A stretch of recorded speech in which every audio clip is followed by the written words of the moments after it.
What's up, guys? Welcome back to Newswave. So we've talked about the quote-unquote impossible Switch ports that have taken place so far. Doom was one of the big ones, Wolfenstein, of course, and then Witcher 3 came along and just blew everyone's mind running on a handheld device. But what about that one game that people always ask, can this system run it, right? It gets announced and they're like, oh yeah, but can it run Crysis? Well, apparently the Switch is going to be able to, because it has been announced that Crysis is heading to the Switch. We're going to go over all the details there and why there are some pretty big features that could debut on the Switch from this game's release. Also, Final Fantasy VII Remake did very well in Japan with the most recent sales charts that have been published by Famitsu, and it also managed to do something that a lot of games haven't been able to do with the PlayStation 4 in Japan. So we'll go over all of that and more today, guys. As always, if you enjoy these videos, make sure that like button helps out a ton. And if you're brand new here, hit that red subscribe button down below. We are now going to push towards 500,000 subscribers, aiming to do that before the end of this year. And whenever we do get there, we'll give away a PlayStation 5, an Xbox Series X, a Switch even.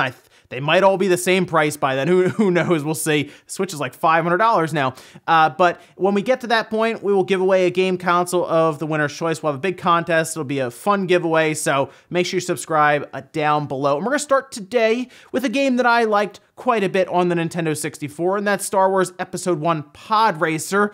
Awesome game. It also made its way to good old games, I think at the end of last year, because I remember picking it up when it popped up, but I played it a lot on the Nintendo 64, absolutely loved it. It is coming to the Switch and the PlayStation 4 courtesy of Aspyr, and we now have a release date for it, along with several images, by the way, that they posted on their website showing off, well, the N64 visuals, we'll say. Visuals from that 32-64-bit era, definitely. But it is coming out May 12th, so not too long, right? A little under a month and you can pick it up. Now, Aspyr's done ports, and they haven't been robust ports, I'll say. There have been times where it felt like they just moved the exact same game from the PC over to the point where you go into the options menu, and a lot of those options are still there, and they tend to patch it after release. But it's an awesome game, loved Pod Racer, and I think that's one to keep an eye on. We also got a release date for Spongebob. Like yesterday, there were a bunch of release dates that dropped and games just getting announced all over the place, but this is one that blew up a little bit on Twitter. I know there are people who have been following this with THQ Nordic because they are doing what looks like it's a straight up remake basically of it. But let's take a quick look here because they tweeted this out saying SpongeBob SquarePants Battle for Bikini Bottom Rehydrated releases on June 23rd, 2020. Pre-order it now, available for PC, Xbox One, PlayStation 4, and Nintendo Switch will follow at a later date. So we have pre-orders currently on PC and Xbox One, but we'll have to wait a little longer for the PS4 and the Nintendo Switch pre-orders to go live. This is a game that I think I played a little bit of. I didn't get like really into it like some people are, but there's just been a lot of excitement around this re-release, remaster, remake, whatever it ends up being when it does come out and we get a chance to play through it. I've been curious about it to see how it turns out, though. THQ Nordic has been doing some pretty big things with older games that they have been bringing up to modern times, so I'm certainly going to check it out, but it's not a game that I'm like really familiar with. But I remember seeing it on, I want to say it was the original Xbox or the GameCube back in the day. I either rented it or played it at a friend's house, but I remember checking it out a bit. I just wasn't like super invested in it. Also, great news for Switch owners, because a game that was nominated for Fighting Game of the Year at the Game Awards is finally making its way over to the Switch, and that is Jumpforce. I wasn't going to check it out originally, but I mean, it was nominated for Fighting Game of the Year, so it must be pretty good, right? We'll see. Bandai, of course, has said that this game has sold pretty well, and this appears to be the deluxe edition that will have the DLC fighters, over 50 characters, and other content added to it. I'm confused who was really asking for this at this point with Jumpforce and how it came out and the way it reviewed and all of that. It was really funny to see it in of course, the Fighting Game of the Year nominations. They clearly just ran out of fighting games to throw in that category, but I guess if you're someone who enjoyed Jumpforce on the Xbox or the PlayStation or whatnot, and you've wanted a portable version, well, it is coming out sometime this year. We'll just have to wait for an exact release date. And guys, with some of the quick news out of the way, let's get into the bigger stuff. Let's start right away with Crysis Remastered. We had talked about before that there was some teasing going on for a new Crysis game or a remaster. Turns out it is a remaster of the first Crysis, the one most of us picked up to try out our video card at the time that we picked up. I remember getting it, and I had like a NVIDIA 6600 GT at the time. Eventually upgraded to an 8800 GTX BFG edition, but that game just beat up. No matter which video card I used at the time, that game just beat it up. But it was a great looking game, still is. That's why I heard remaster and I said, wow, they're gonna remaster a game that still looks pretty good overall, but they went into detail as to what they're going to add, which we'll take a look at here. But let's jump over to the tweet that they put out announcing it, where they said, the cloak disengaged, you've been asking, you've been waiting, today that wait is over, it's coming, Crysis Remastered on PC, PlayStation 4, Xbox One, and for the very first time on the Nintendo Switch platform. Now, I did like that the trailer they put out had like all the YouTube comments and stuff popping up, asking about Crysis and all this stuff, or can it play Crysis, where's Crysis Remastered, all of these things. It was pretty cool to see that, but this is pretty exciting because I'm sure there are a lot of people who maybe missed out on this. I mean, consider newer gamers who are coming in now, obviously in the Switch, Xbox One, PlayStation 4 times right now. They might have missed Crysis, even though Crysis was on the Xbox 360, 1, 2, and 3, it was there. So it running on the Switch shouldn't be terribly surprising, but it does sound like they're gonna have some pretty serious tech behind this release. I'm really curious to see if any of this stuff makes it into the Switch release. Now, Saber Interactive is going to be co-developing these games and these ports, and it's going to be fun, I guess, to see how CryEngine adapts fully to the Switch. We saw it, of course, with Warface, but they had to do quite a bit of work to get it onto the Switch. Now, in their press release, it does say Crysis Remastered will focus on the original game's single-player campaigns and is slated to contain high-quality textures, improved art assets, HD texture pack, temporal anti-aliasing. They go on further, but a little further down, they do talk about software-based ray tracing, and that comes back to something that they have been working on. We, of course, know ray tracing where video cards have like hardware-based ray tracing where it will use different things on the video card itself to kind of get the job done. AMD is going to be introducing theirs pretty soon, as it's going to be in the Xbox Series X and the PlayStation 5. NVIDIA already has their video cards out that supports ray tracing, or RTX,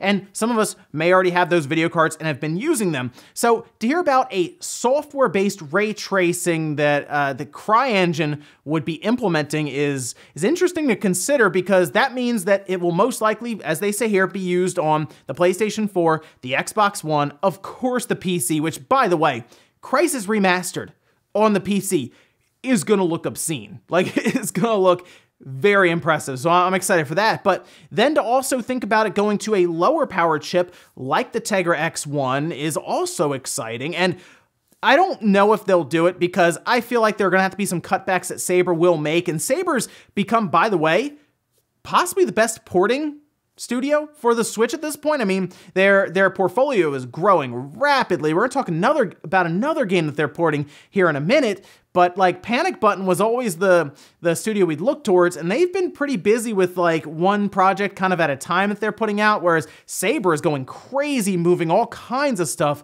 to the Switch. Smaller projects than Doom Eternal, but Crysis Remastered, that's a pretty big project they're gonna do. So I don't know if this software-based ray tracing or any of the other stuff makes it over to the Switch. They might have to cut some of that out, but like, consider if Saber Interactive looks at that and says, well, let's cut the resolution down, let's cut the frame rate down to 30, and let's see if we can work in, somehow, software-based ray tracing on the Switch that we're seeing from Crytek that have been developing for a while now.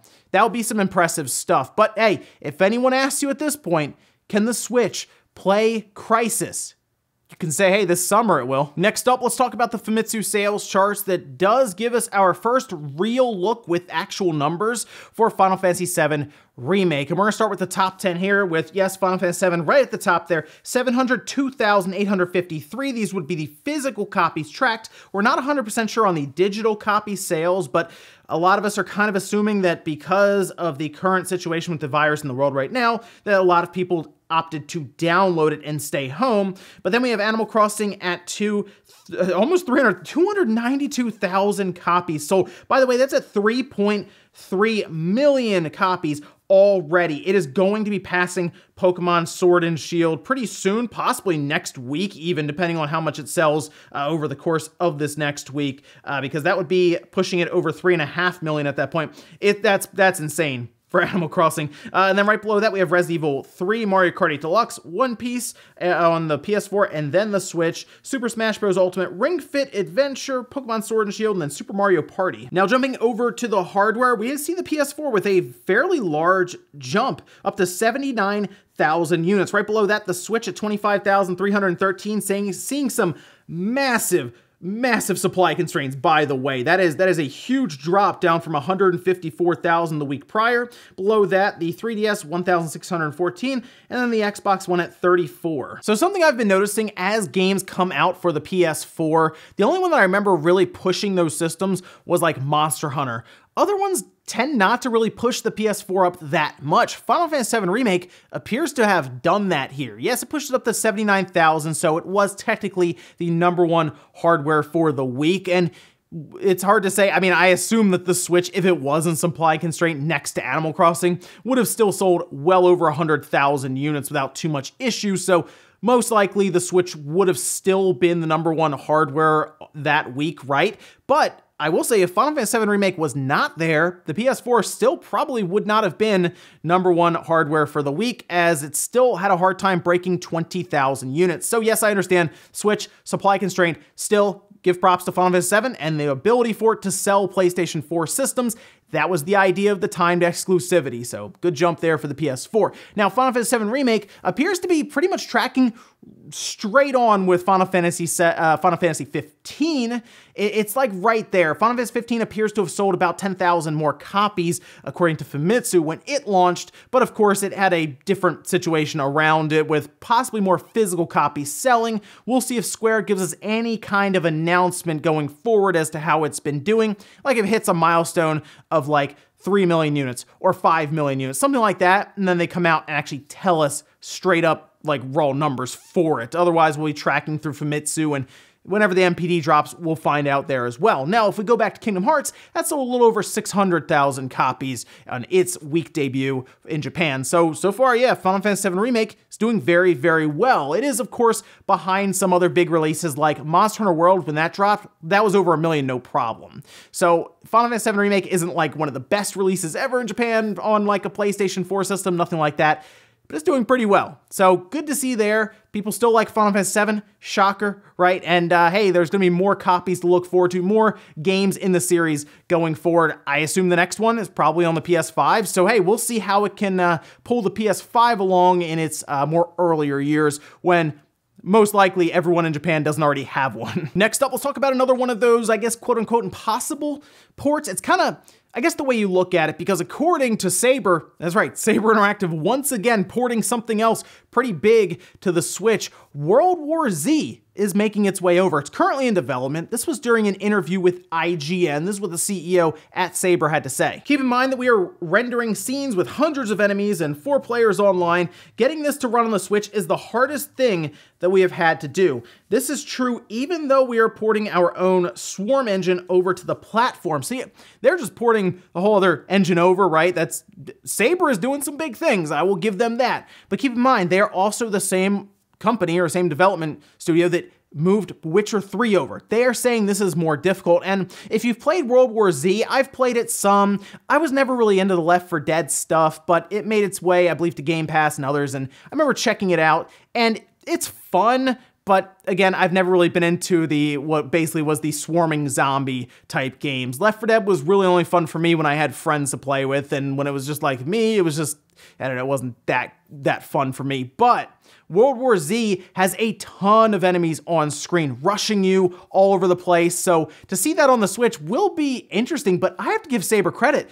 They got some talent over there to be moving all these different types of games over to the Switch fairly quickly. So I think they're the new studio to keep an eye on when it comes to ports to the Switch, and I think you're going to be seeing them pop up quite a bit going forward. THQ Nordic, like the THQ in general, they paid out quite a bit of money for the studio, and it seems like they're already making some returns with some of these big time ports. And in our last bit of news, let's talk about the Resident Evil 3 modding scene. Now, we of course know that Resident Evil 3, when it came out, people played through it and they said this is only like 5 or 6 hours, and Nemesis is not at all like the Tyrant or Mr. X from Resident Evil 2, where Nemesis would literally, or would be roaming around following you like Mr. X did. It was a pretty straight line game with scripted scenes for Nemesis. So what if parts of the game were more open and Nemesis had the opportunity to just walk around, free roam, search for you?